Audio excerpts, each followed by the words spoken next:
with the technical things. Yeah.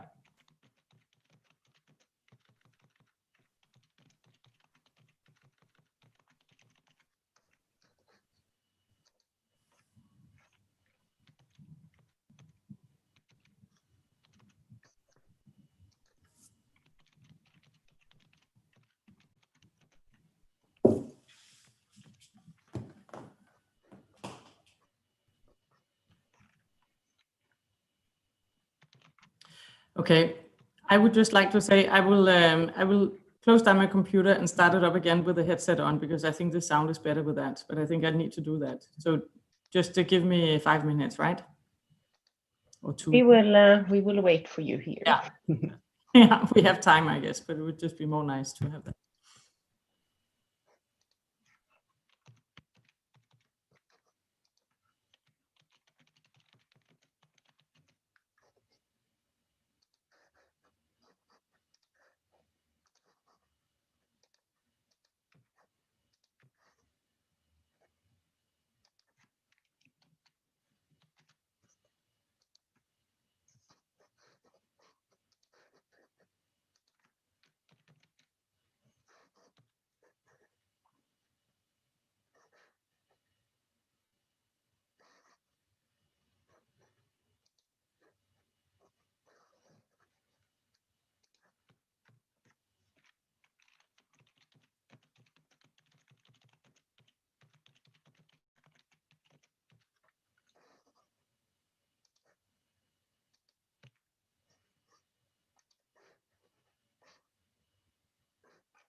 Hello, Dr. Nila, can you hear us?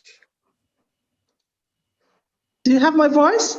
Yes, I can hear you. Excellent. Thank you. Thank you. We are good. Thank you very much. Invite me already. Ah, it's wonderful to have you here. Good morning, everybody. This is Heather. I'm your producer. We're going to be starting in 20 minutes. I just want to tell you that if you see a button at the top that says live, it's just for preparing our streaming. You are not live right now, okay? It'll go automatically live at the top of the hour. So for Emily, at the top of the hour, it will go automatically live, and I'll try and make sure that we have a little bit of a countdown with you. And I'll work with Eva on that, because Eva is also seconding here to help. And so we have 2 of your speakers. Everybody's got their names sorted, and you have no slides, just to confirm, and then we're good to go in terms of your conversation, okay? And so Eva will be doing spotlights with you for Emily, just to make sure that we can have spotlights on people's faces. So Eva, could you please test that now? Now that we've tested the interpreters, we've tested the stream, I just want to make sure that we test everything else, and then we're good to go, okay? So Eva, please, you have a couple of people. You have Emily and I to test with, please. So in the drop down by our faces, there's a little blue dot, and you can turn on spotlight, okay? And thank you, everybody, for your patience while we do this tech test, okay? It's just the last tech test before I hand it over to you. Should we try to get Nila closer to the camera so we see her better? Nila? Yes. Nilab, is there a possibility to have you closer so we can see you better? Hi, Pierre. We are so well equipped, you know. That's a very good Yes, zoom you in. can. I will not be beautiful, you know. I'm hiding myself a little bit from close shots. Much How are better. you, Emily? I am fine, thank you. How are you? Good to see you. You know, I had a surprise today. Hmm? And by 9 o'clock in the evening last night, we were called at the palace to sign kind of understanding. It was about climate change and philanthropic part with an Australian billionaire who wants to invest on that. So it was a real surprise. So that's a very good news for today, yeah?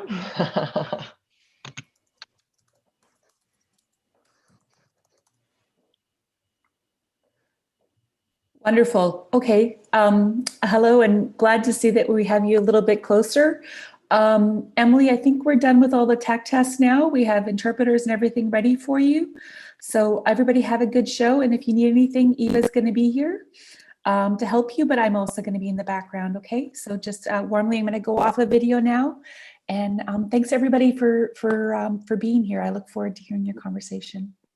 Thank you, Heather. Now we just need to get Birgitte back. Is she back already? She was just rebooting her computer.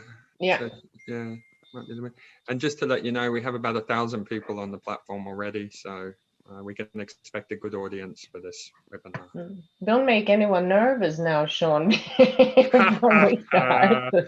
Well, it's 1,000 very excited people. Very good. And we have 195 countries registered for this summit, so it's a very diverse audience. Hi, everybody. It's Eva speaking. I'm your Zoom room moderator helping Heather. And I would like to know the login name of a person because I cannot change the name. Is Professor Anali?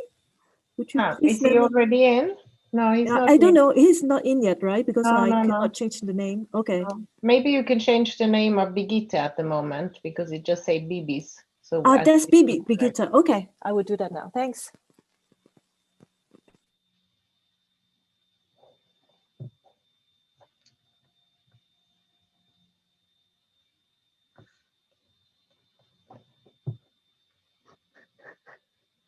Birgitte, now Bolaye is in as well, so we have all speakers. I don't know, Bolaye, could we have your sound so we know that we can hear you? We did see you very quickly. Good morning. Good morning, and thank you very much for letting me in. Very nice to have you here.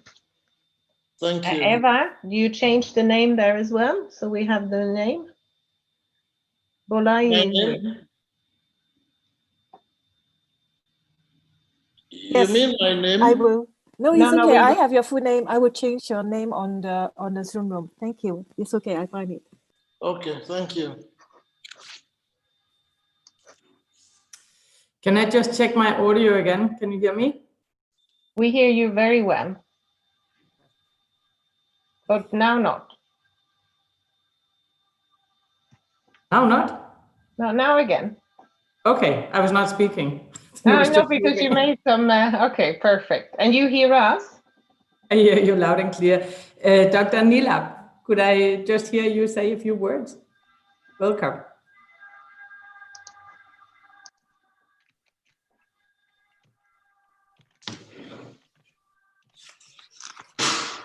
Oh, I can't hear you. Can you say something to me? Yes, hello. Fantastic. I'm really glad that the forum. Thank you very much. Is the audio going Do you have well? my voice? I hear your voice, No? but you're breaking a lot. That's, I don't know why. Hi, this is Heather. I know we only have 10 minutes, but if you do find that people are breaking, you might have to have video off for everybody. Just have video on the speaker. If you do find sound, that sometimes. Oh, yes. Yeah. So then we Okay. just work on who's talking and who's on speaker. Sorry, who's talking, and everybody else shut off video. That might help just a little bit. And again, warmly, good luck. Over. Yeah. And Heather, if I wanted to have something blur behind me, can we do that? I think you have to do that on your Zoom side. Okay. So what you need to do is go into your Zoom your Zoom preferences. Okay. So you want to click on the Zoom preferences in the background. Okay. Click on preferences with me. Okay. I'm just going to walk you through. Okay. Yeah. I just can't find the preferences, you see.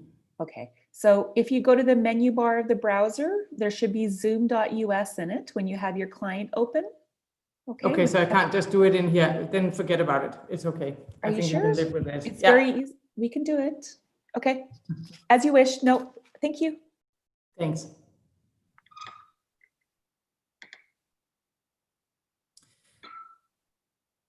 And Professor Bolai, you are also here.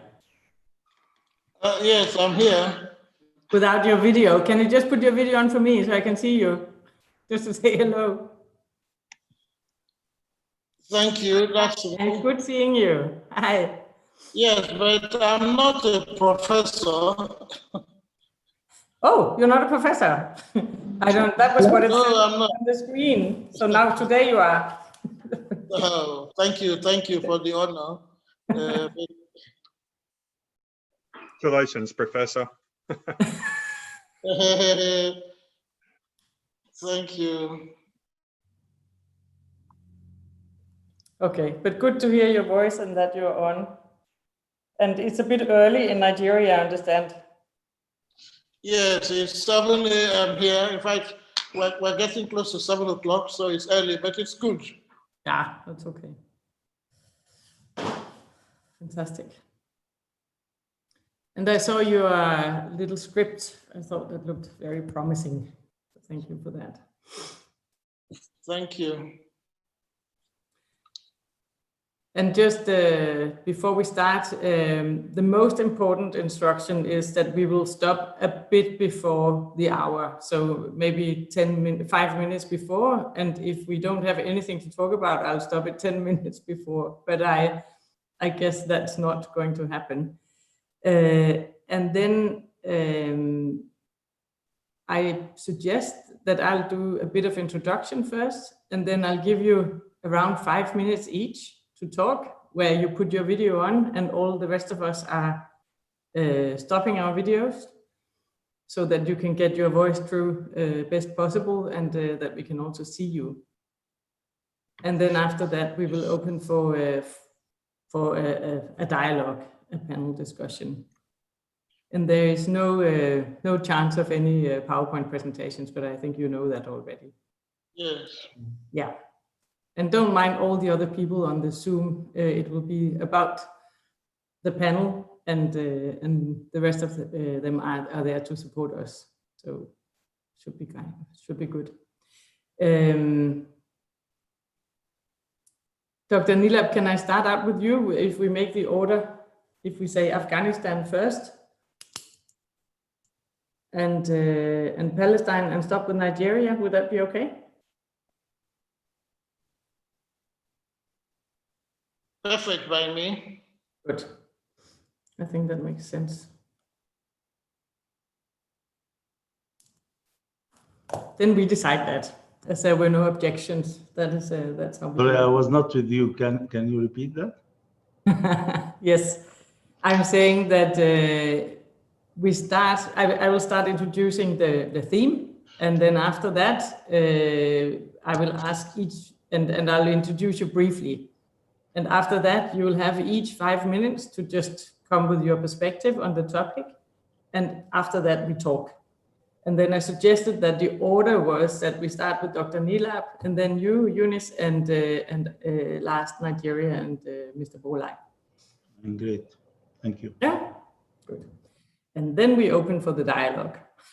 So take notes while the others are speaking so that you can talk into it, because we are representing 3 different continents and a lot of different vision and maybe also some commonalities. So that I think it will be the interesting part about having 3 very well-functioning national societies in a world of fragility, you can say, but now also being challenged by the climate agenda and how we deal with that.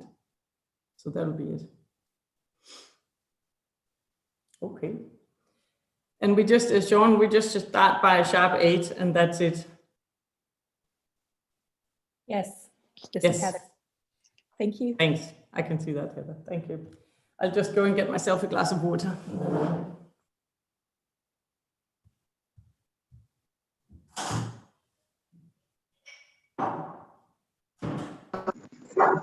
You have my voice? Let me put it.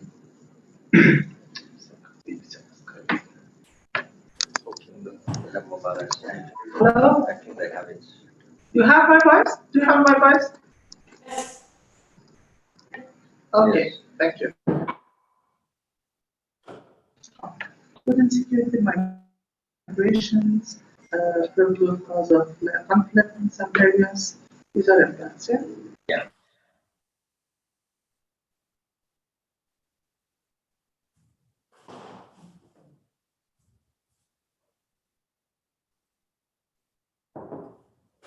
Simon.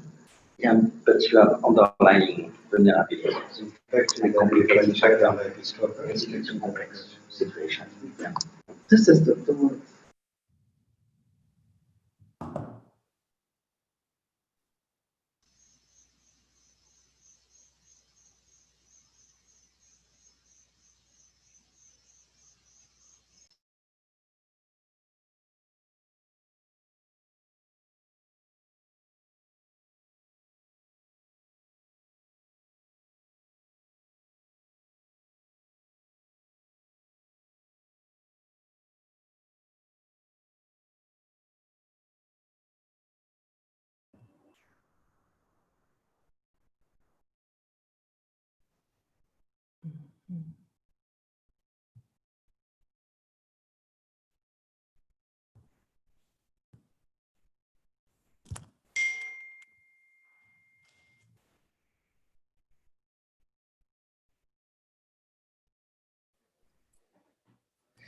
For Brigitte, it's 4 minutes.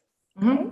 And so at the top of the hour, we'll tell, like just 1 minute before, we'll tell the interpreters to get started as soon as you start speaking, and then it will cut live. Okay. It'll start live.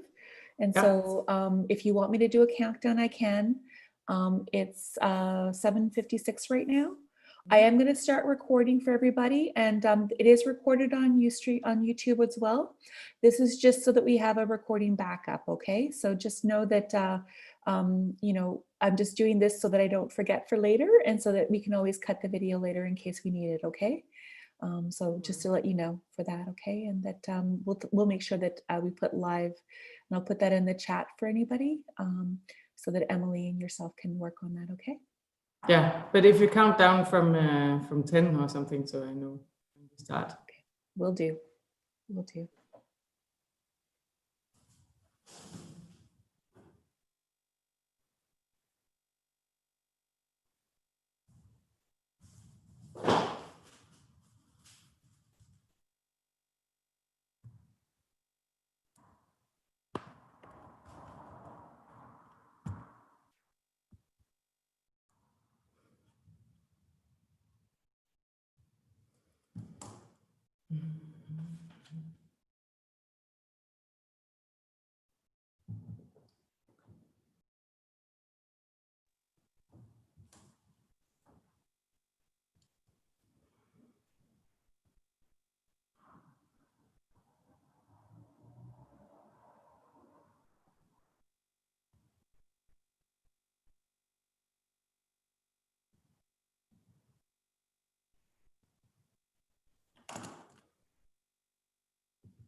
Birgitte, Yeah. can you hear me? Just one thing. I was just wondering for the best channel for you and me to communicate, should I do it on the chat or do you want me to do it on the WhatsApp? On the WhatsApp. And Okay. now I've taken the sound off the WhatsApp because there were so many messages, but WhatsApp is better for me. Yeah. So if there's Then anything, don't chat. I don't think I can. okay. So if there's any questions, anything that happens, I will be on WhatsApp with you because I will be your main contact for this.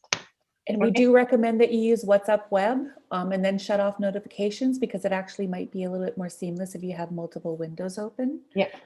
We're 1 minute before. Okay. And I'm just going to stay off and mute for a second. So just warmly, again, have a great conversation.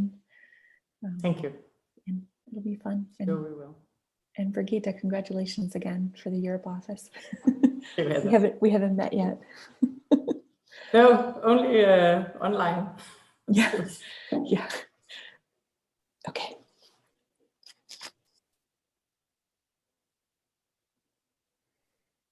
Okay, start interpreters, please. And go ahead. You can start. Good morning, everybody, and good afternoon to some. I know that we are sending this live streaming to all the world, and it's exciting. I'm sitting here in Denmark in my kitchen, and we are in the morning here.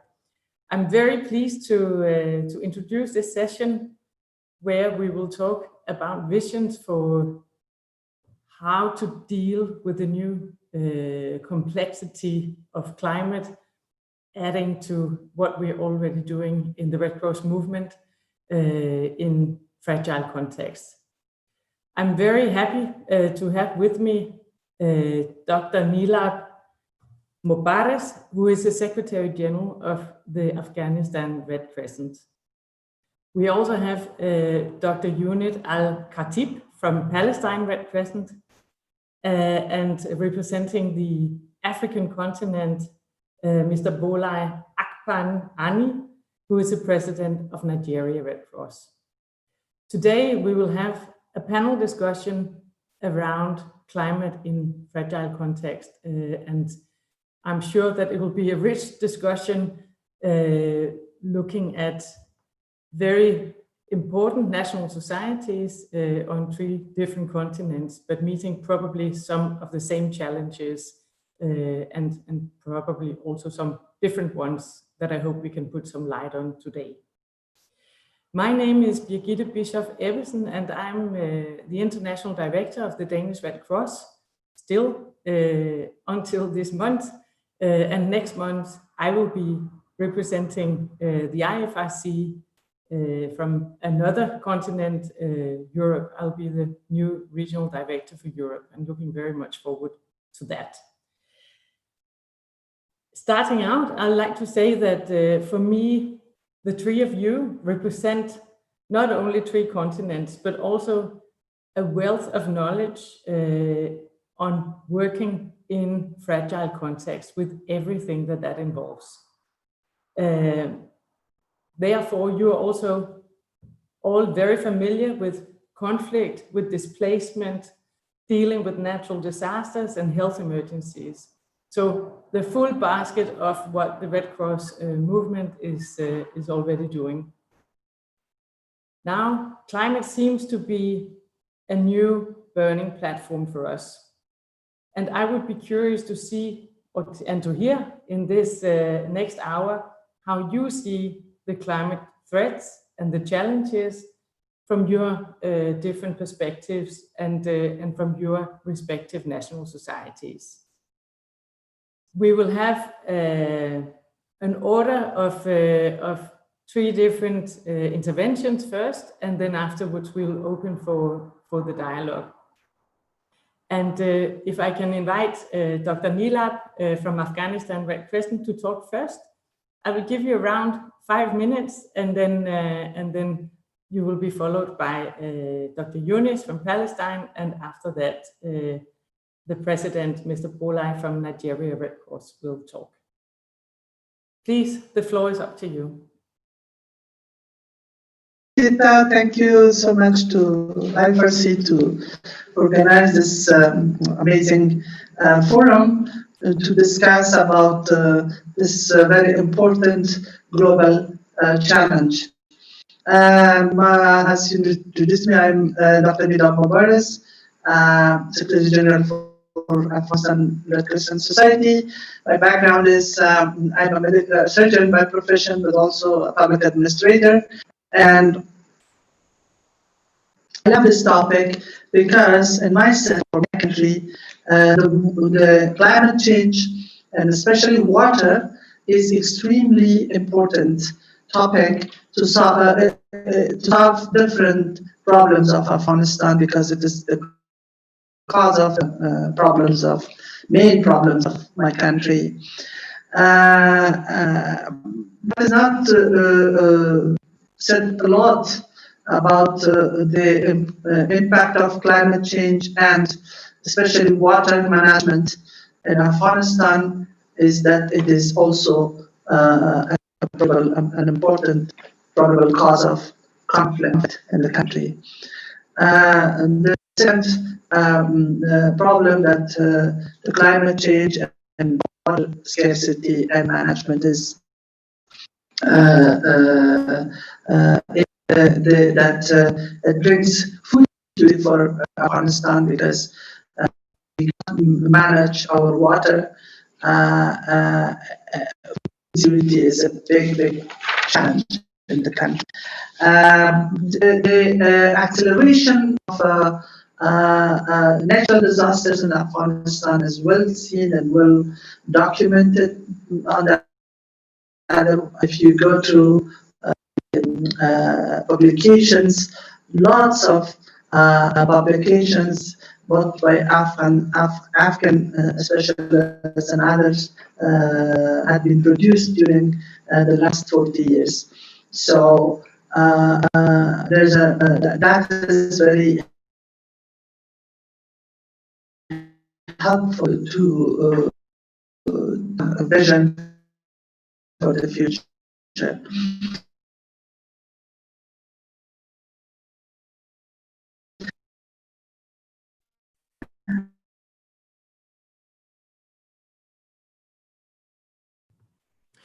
Maybe could you stop your video so that we can hear you talk?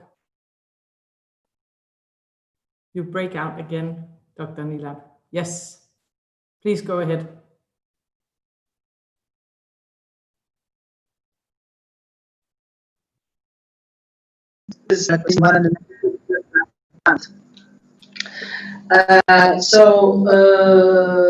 Coming back to the climate change, I think that we must take this as an important pillar of our strategic plan, and work for resilience that will help through the grassroots.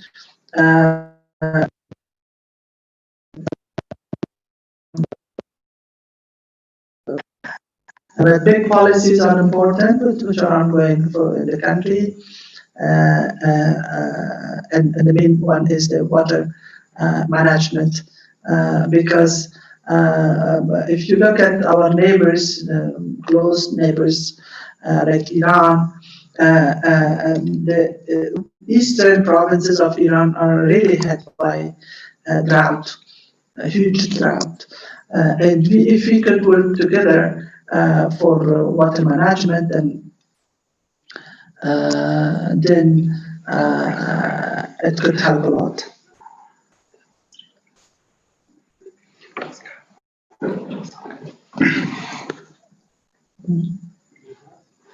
Thank you so much, Dr. Nilab.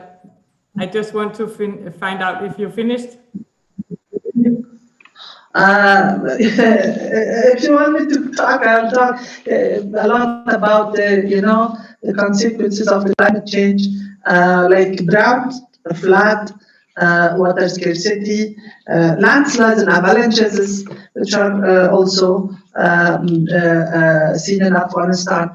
So all these are the causes, the consequences of the climate change. I would further answer questions if any. Perfect. Thank you so much. And we will get back to these challenges that I know are shared with the colleagues in the panel. May I invite Dr. Yunus to speak? Yes, thank you very much. Yes, okay. Let me first congratulate you with the new position you are having. Although your colleagues, partners will miss you in the leadership course, but I'm sure you'll do a good job. And luckily, you are still within the movement with us. Let me start with saying, when we talk about disaster in general, and specifically climate change or related disasters, for sure, the most hit anywhere in the world are the poorest and those with the least resources to counter these disasters. But for sure, when it is coupled with conflict and specifically a situation of occupation, this will worsen the situation. It will explode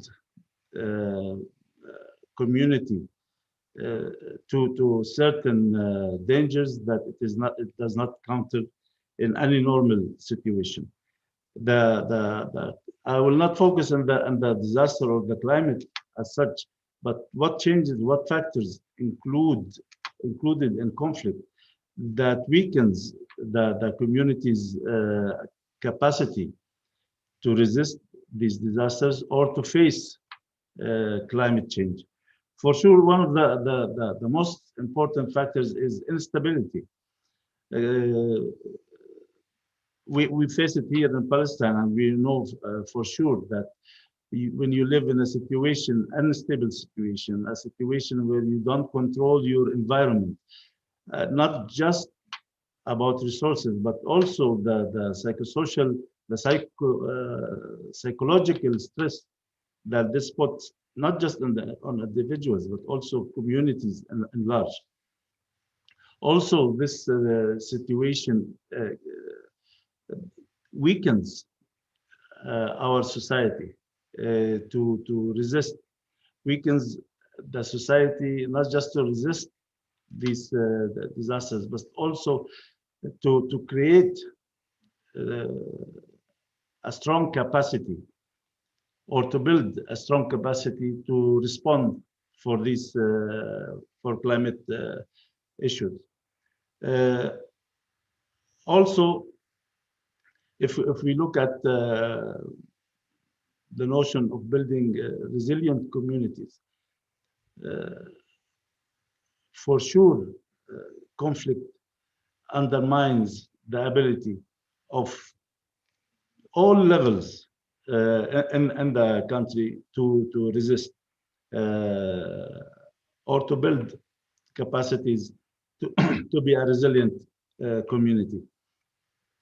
I will give one example. We have just witnessed the last, not with climate change, maybe with COVID-19, in the last 10 days in Gaza Strip. We all know in Gaza, which is part of Palestine, it is totally closed area, totally besieged by the Israeli army.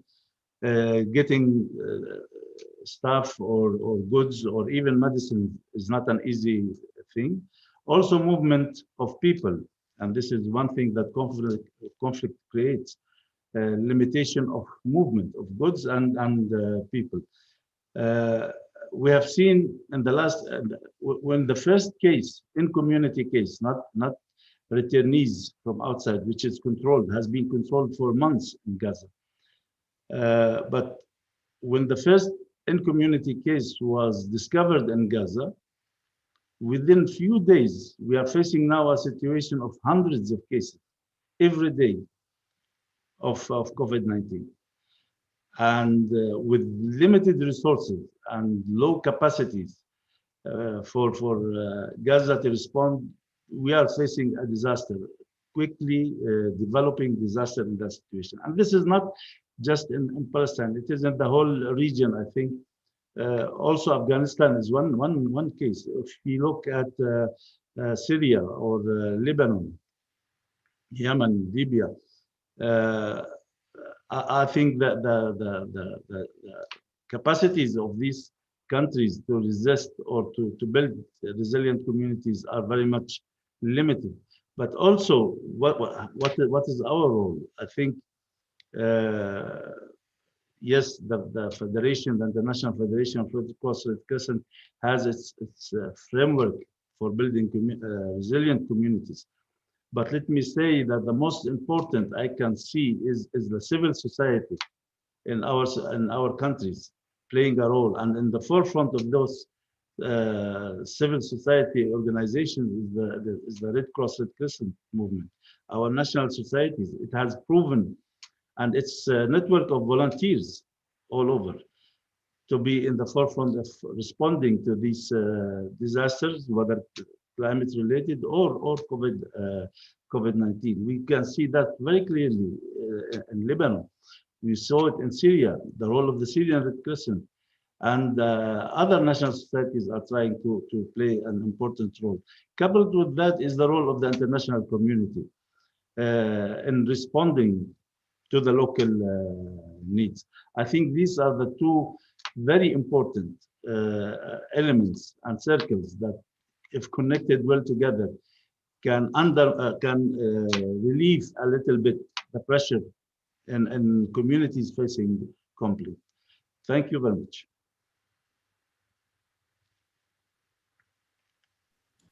Perfect, Dr. Yunus. Thank you so much, and thank you for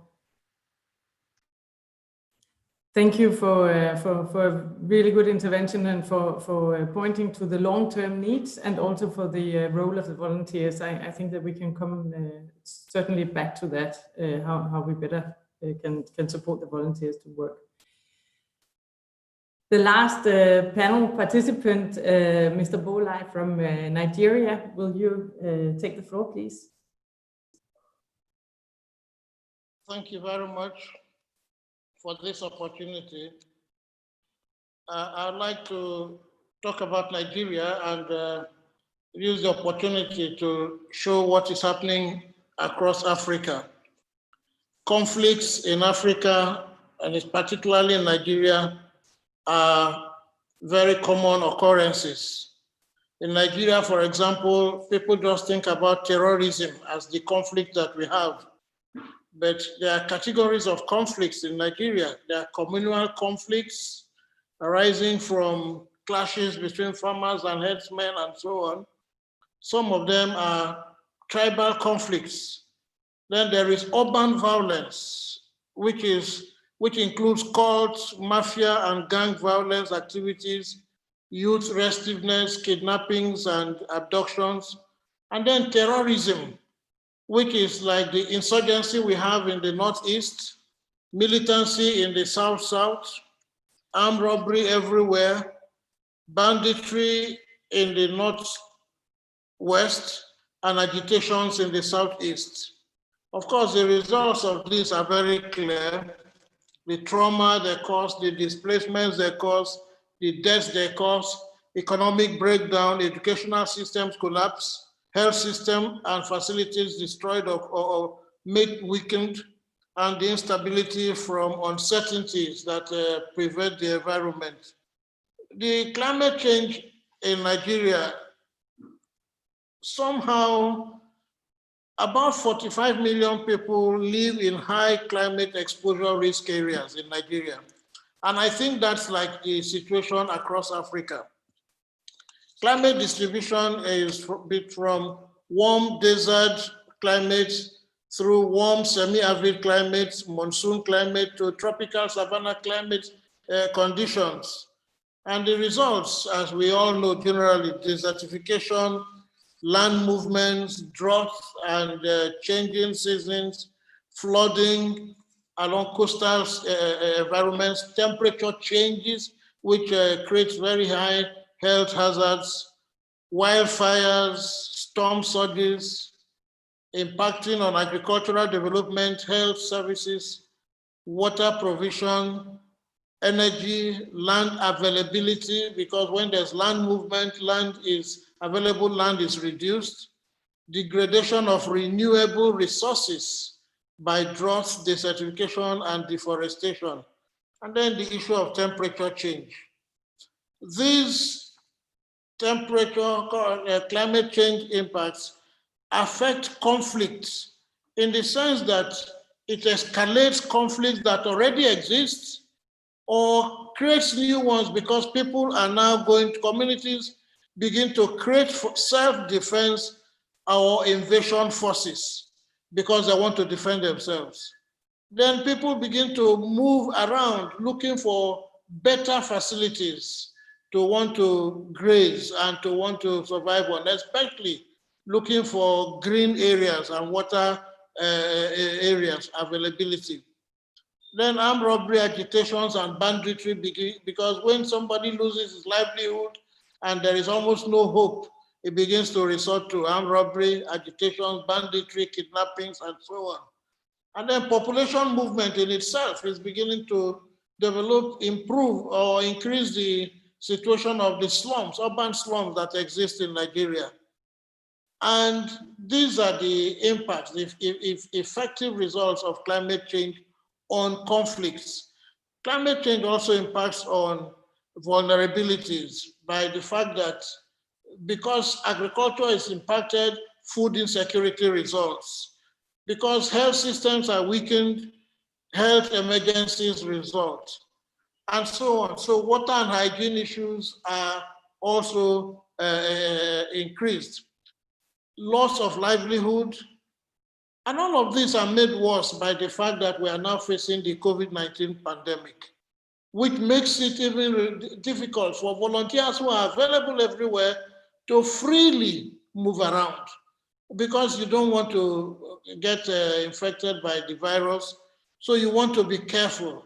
You want to be sure first that you're safe and well protected before you go to do what ordinarily you would have freely done before in a situation of general vulnerability.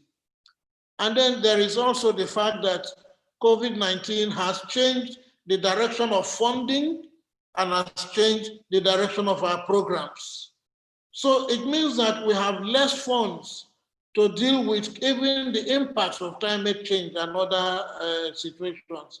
We have less funds to deal with those crises, and we are therefore our programs that attack the issues, the impact of climate change and other vulnerabilities begins to drop because we don't have funds for them, we don't have time for them, we don't have people for them, because the focus now is COVID-19. That is part of the problem that COVID-19 has brought upon our roles and activities relating to impacts of climate change on conflict and other situations of violence.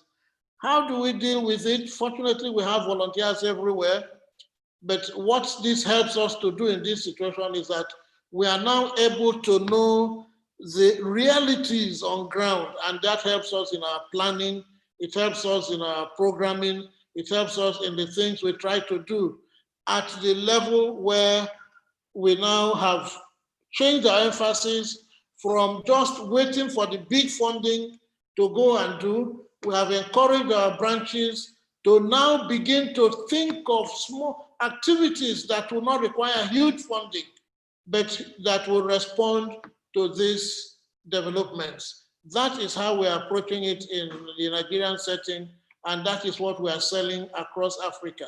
Thank you very much. Thank you so much. Thank you so much, Mr. Bolaj, and thank you to all three panelists. I think that you have provided a very good analysis of what the situation is right now, and if there is one thing that we all that I can hear that there is in common is the complexity.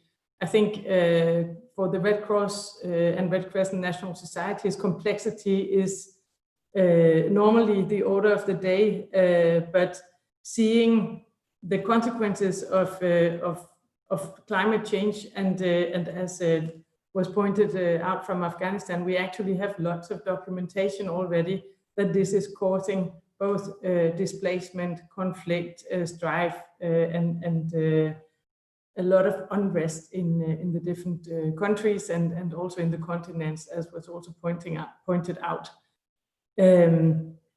I think my question to you is climate change something that we should more seriously integrate into the work and the awareness raising when we are working with our volunteers in the branches, in the advocacy that we are doing towards the governments? Is it something that the Red Cross should take on to a wider scale than we have normally done, where we have perhaps more been dealing with the consequences than taken up this from a programmatic perspective, you can say? I heard that there is a lot of reaction. I can say that we have been adapting slowly to the realities of climate change, but maybe we have not been going into to a more serious discussion of what is the Red Cross and Red Crescent role in the climate change debate. What is our role in the relationship with the governments that we are working with? What is our role in the localization? Dr. Yunus, you talked about the resilience that we are trying to build. What is the role of climate change in our dealing with resilience, in our programming for resilience? I would like to give the floor back maybe to some of you, and if you would like to say how you are thinking about this as Red Cross, Red Crescent managers in a very changing world. Yunus, you already have your camera on. Can I go back to you first? Okay, fine. If we'll talk about community resilience and our role as a national societies and as a movement, I think if you look at the framework that was developed by the Federation and take the different levels in that framework of individuals or households or communities or regional bodies, local bodies or national, we can see that in a conflict situation, to build resilience for with all these levels is pretty difficult and needs a lot of effort, mainly from not just the national society and the movement, but also with the international community in both trying to resolve the political situation in one side, and secondly, to fund these communities in building up resiliency, building up a resilient community in under a situation of conflict. It's not easy. It needs a lot of support. It needs a lot of work to be done, and sometimes political interventions. And these communities, to be very frank, when I look at the situation here in Palestine, there is no Palestinian control of any of its resources. And if you look at land, if you look at water, even economic opportunities are very much limited. So to build on that, it's not an easy thing.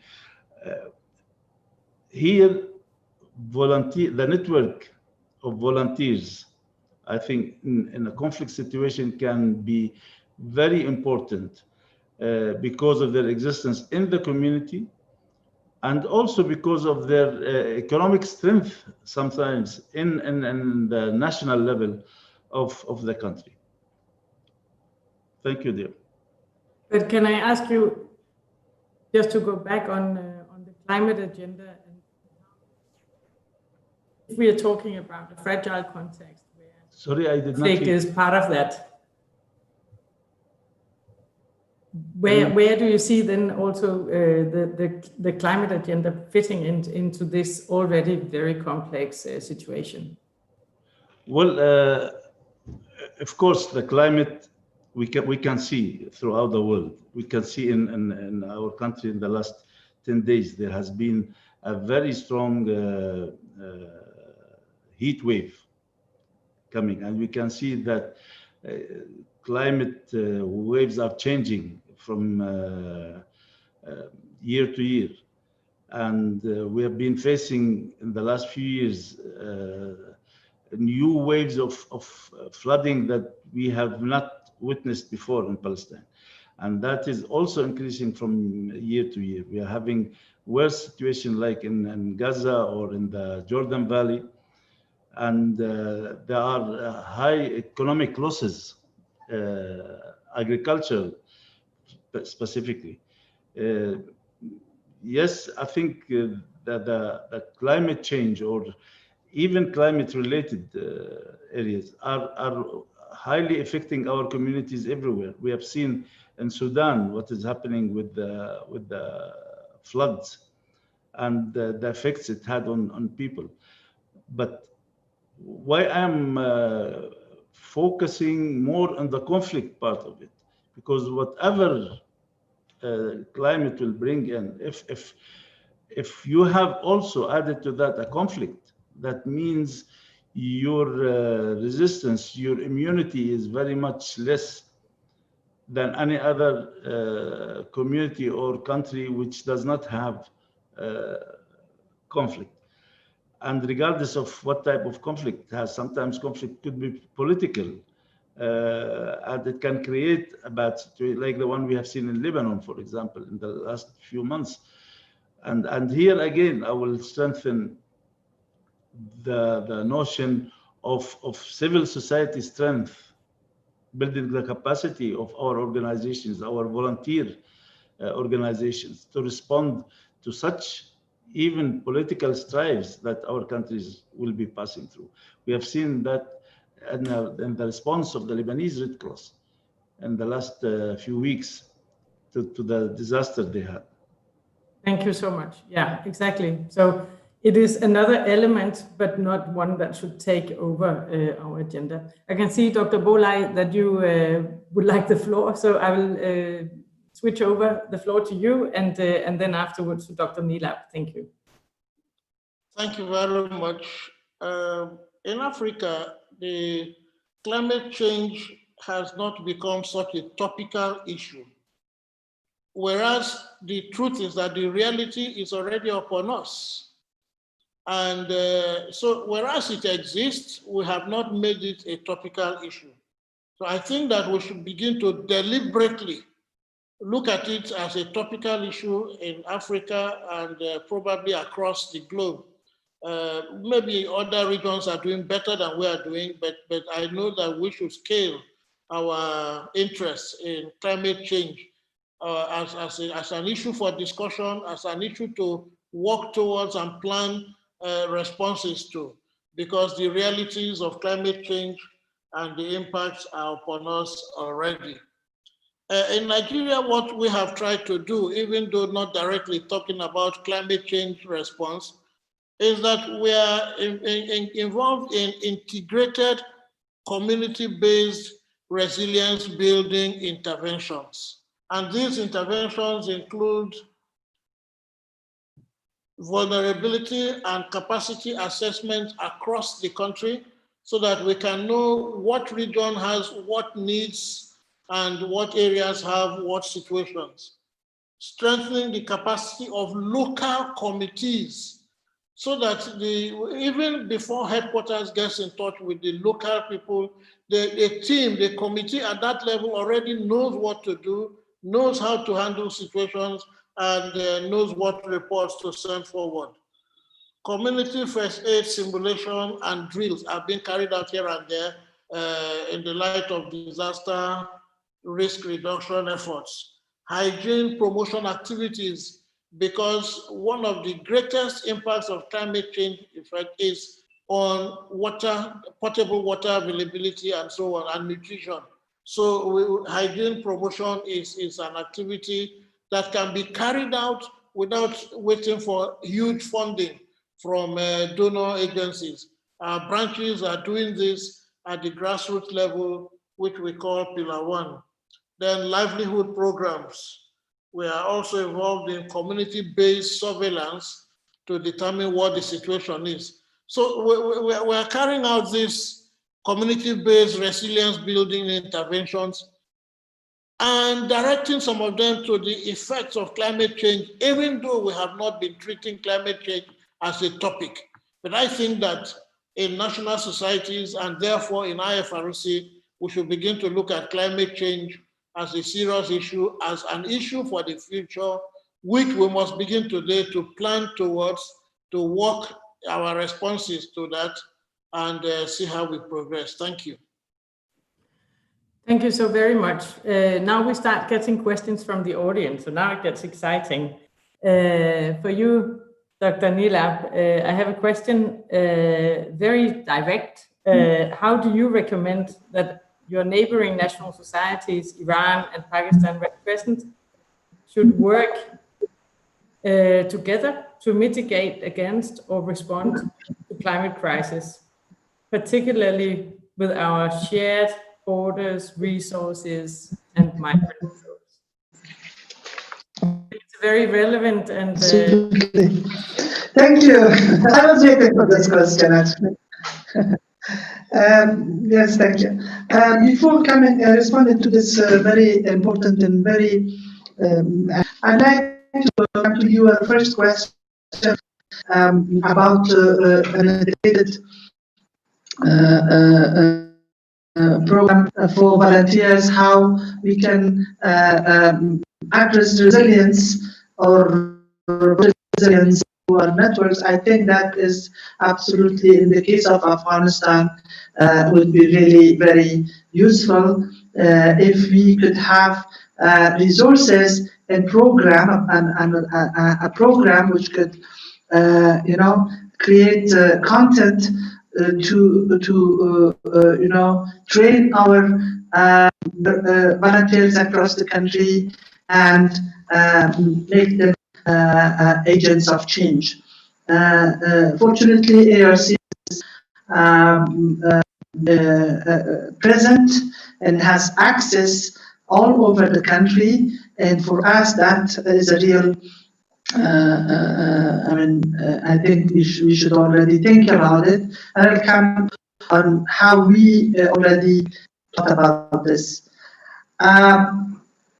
But if we go to the second question that Birgitta, you raised, climate change in Afghanistan is a real issue at the governmental level, and this is inside all the major policies of the government, and as auxiliary to the government, we can play our role as a national society to address this issue from the grassroots, because we have access and we have presence. For that, we have started already. We should work on different areas, resilience, as we said, WASH, climate disaster readiness, facilitate cross-border cooperation, and this is for that, and accelerate also digital transformation as contributor in the ecosystem, and also advocate for greater resources directed to the local solutions. For the we currently ARCS, thanks to the Japanese Red Cross and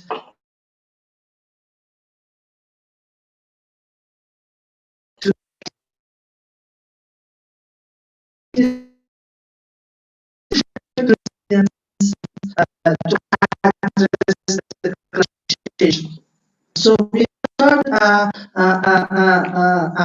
pilot project in 2 provinces of Afghanistan, which are in west of the country, combining this disaster risk reduction, livelihood support, implementing and education targeting the risk communities. And I should add that we are also adding women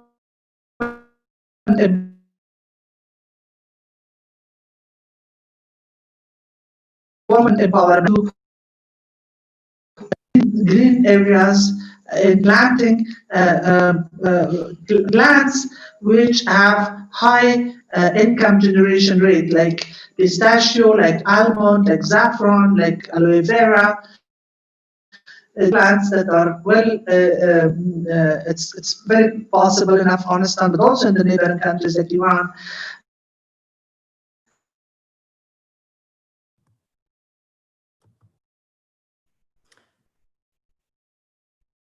Dr. Neelam, I will stop you here because you are breaking. Thank you. And we will get back to you. Okay. Okay, for the question, sure.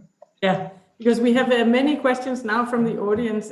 Dr. Bolai, you have been talking about the funding, and here's a good question around the funding coming from the audience. In your opinion, what role of the Red Cross, Red Crescent in supporting vulnerable communities, especially climate-induced displacement, recognizing that the aid is highly politicized? I think you have been touching upon this, so here's a question. That aid is highly politicized, and what access is limited, and what is needed to strengthen the role of the Red Cross and the Red Crescent in regards to climate-induced displacement? Thank you very much. First, we must appreciate the fact that the Red Cross, Red Crescent, as IFRC, exists everywhere, and there are background situations that affect what we do. Funding is a huge problem, and we do know globally that humanitarian funding is beginning to decline. So we must begin to, within our local settings, domestic fronts, look for other ways of regenerating funds that can support our activities. In Nigeria, for example, we have decided to break our work into three. One of the pillars we have developed are the activities that can be carried out at the branch levels without requiring much funding, heavy funding. And we have made a list of those activities. We are training our volunteers, we are training our branches to begin to work on this. So even when we do not have huge funding to carry out some national activities, in the branch level, activities are going on in all of these areas. So we will begin to fill some of the gaps if we appreciate that there are some things we can do without waiting for much funding. But to make sure we get much funding, normally in a society, we have the desire to help one another. And especially in an African context, we have a desire to help one another. All that we need to do is to educate the people, the corporate bodies, the institutions that have the funds. Let them begin to appreciate what you need the money for.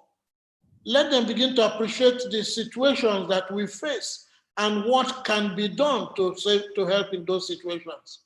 This means that IFRC, national societies must begin to have staff who have skills to develop necessary concept notes, necessary programs, necessary communications, necessary IECs, to communicate to the public, to the general world, to those who have the funds, what the situations are, the realities, the needs, what we can do, what we have been doing, and what support we need from them. With proper education and evidence of proper use, accountability of the funds, what we get will improve. So these are things that we can do, and it depends first what is the quality of the staffing of IFRC in the delegations? What is the quality of staffing of national societies? Because if you have the right kind of staff who know what to do, it will help a lot to generate funds, even when the hunger is for humanitarian funding appears to be declining. Thank you. Thank you. And if I can stay with you, there is another question from, so very brief answer to this, but there is an interest for this, the regional, how can we as Red Cross movement influence the regional level? And there is a question saying, thank you to all the speakers for interesting presentations. Does your national society leadership have access to decision-making process on climate change at regional level, either interagency or work groups or fora? And also, how did you achieve that? I will also come back to Dr. Yunus and to Secretary General from Afghanistan Red Crescent, but would like to start with you. Thank you. Remember that I had said climate change has not become a very topical issue for us in Africa. So it's not as if we have started seeing it as something we should begin to develop special interest in and work towards, which I believe is an attitude we need to change. We need to advise ourselves on, and we're going to try to see how much we can carry out that campaign, starting from our regional networks. However, it is only important also to state that at country levels, national societies, being auxiliary to government, have always worked with government agencies in the different directions. Government agencies that have to do with climate change, national societies are interfacing with them, getting information from them, and circulating that to the people on ground. So all we need to do when we increase our interest in climate change is to improve on that relationship and see how we can dig deeper into what roles they play and help the communities. Thank you.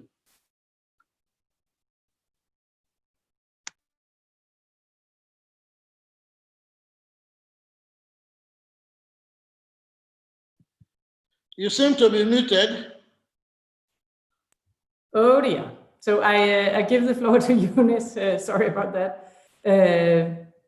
What is your perspective on a more regional movement positioning on climate change? Do we do that? Have we done enough? Should we increase our efforts in that direction? You already talked about what COVID and other disasters are doing already for the work of the Red Cross, Red Crescent in the Middle East, but should we do more to influence the climate change agenda?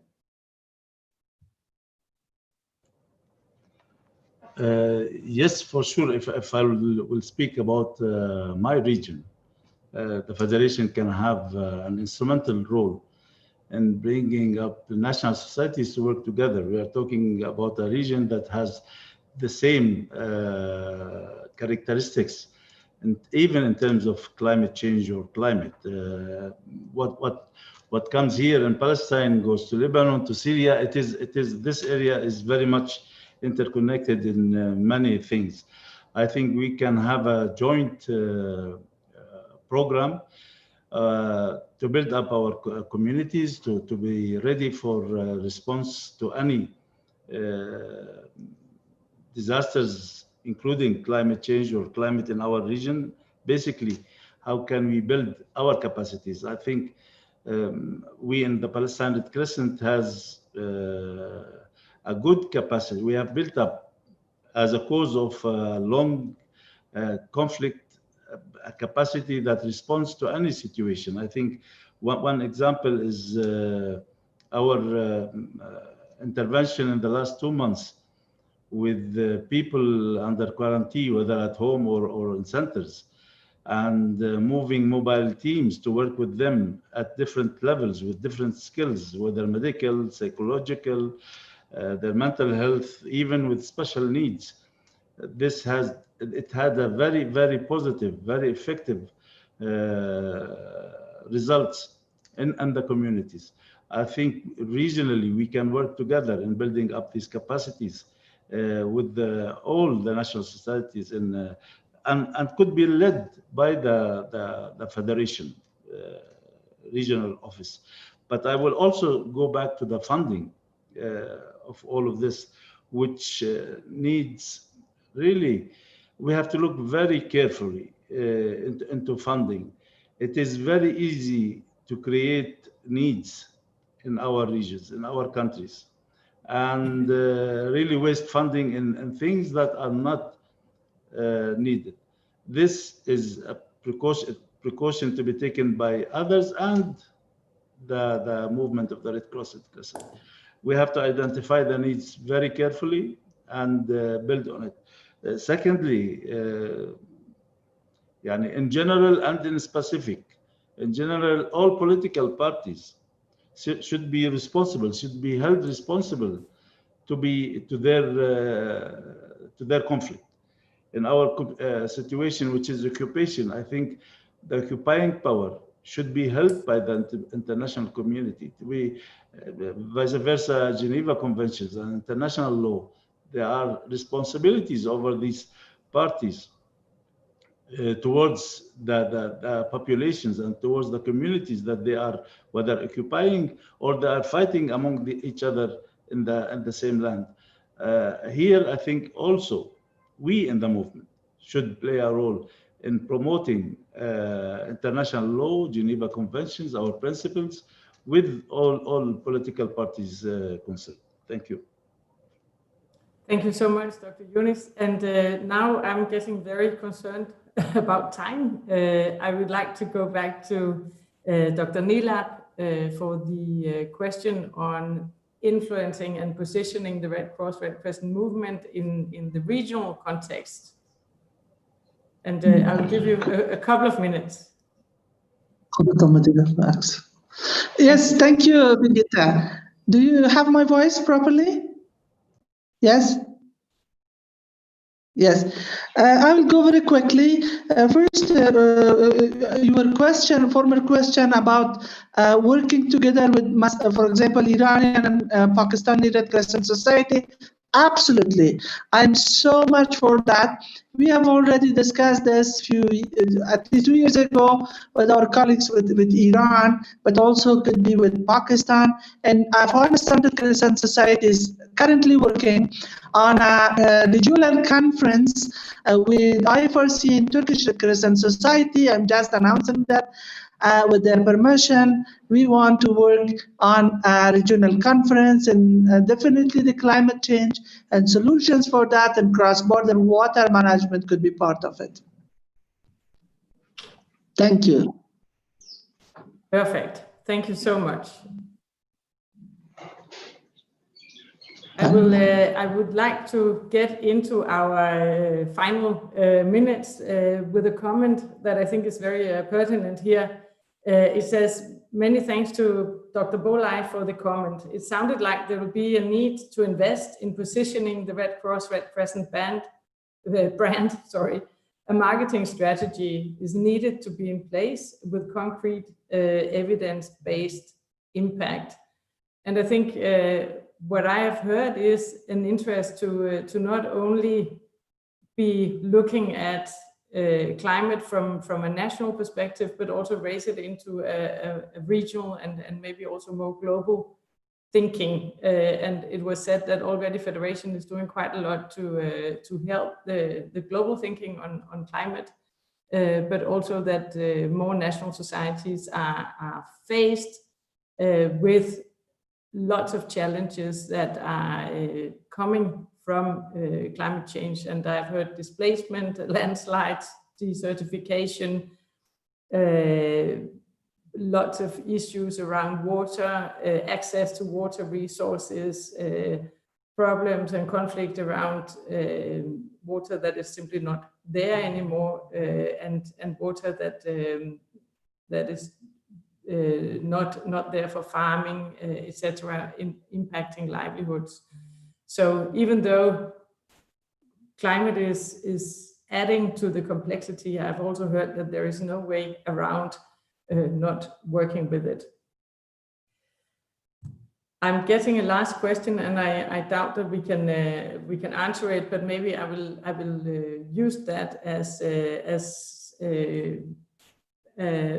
food for thought for the further dialogue that will be possible during the day.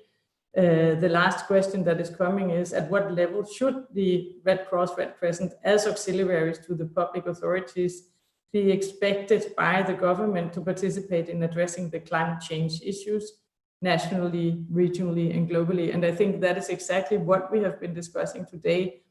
Like, where is our space, and what will be the good actions to take forward to have more, you can say, influence as Red Cross, Red Crescent, but also be better at responding to all the challenges and complexities we see in fragile states, but also in general.